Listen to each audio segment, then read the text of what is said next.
Hey everyone, I'm wondering what advice you guys might have on the situation, to be honest.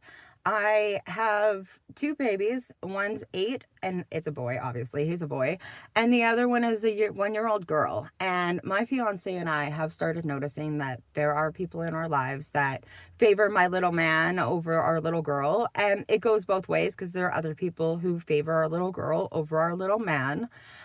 And I'm really wondering what you would do in a situation where you're noticing that there is clear favoritism, where there is clearly way less effort put in for one of the two children as opposed to the other one, when they should really be loved equally. In my opinion, you should love both of them the same way. You should put the same amount of effort in for both of them, regardless, because they're family and that's what family does. It shouldn't be one of those situations where this one's better than this one. I don't believe in comparing my children. I don't believe in negatively comparing my children, I should say. If, my son does something really funny and I say, oh, you're so silly. And, my daughter does something funny. And I'm like, oh, you're so silly. And then I think, wow, you guys are so much alike. You're both so silly, right? It's a positive. I love that they're silly. Okay. In my house, I've taught my children that being silly is good. Being silly is perfectly fine. It's not a negative and we are not using it as a negative, right? So I compare them in a positive way, or I'll compare them in a way that isn't negative or positive in just a factual way. Like, my little man doesn't like potatoes. Well, neither does our daughter.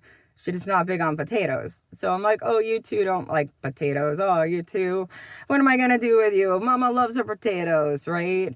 But like, we don't compare and we don't treat them differently. We're raising both of them the same way. And I expect the people around us to treat them the same way. And there are some who really do. Like, honestly, there's some that I don't expect to do what they do, and they do it anyway. And that's honestly partly props to my mother-in-law from my first marriage. She loves both of my kids, even though one of them isn't related to her. So shout out to her. I really appreciate that she comes to the parties and she's there and she loves her just as much as him. But for those that don't, what am I to do? How do I address this? Because it's eating me alive and it's driving me crazy. So please, everyone, I would love your advice on this situation. Thank you.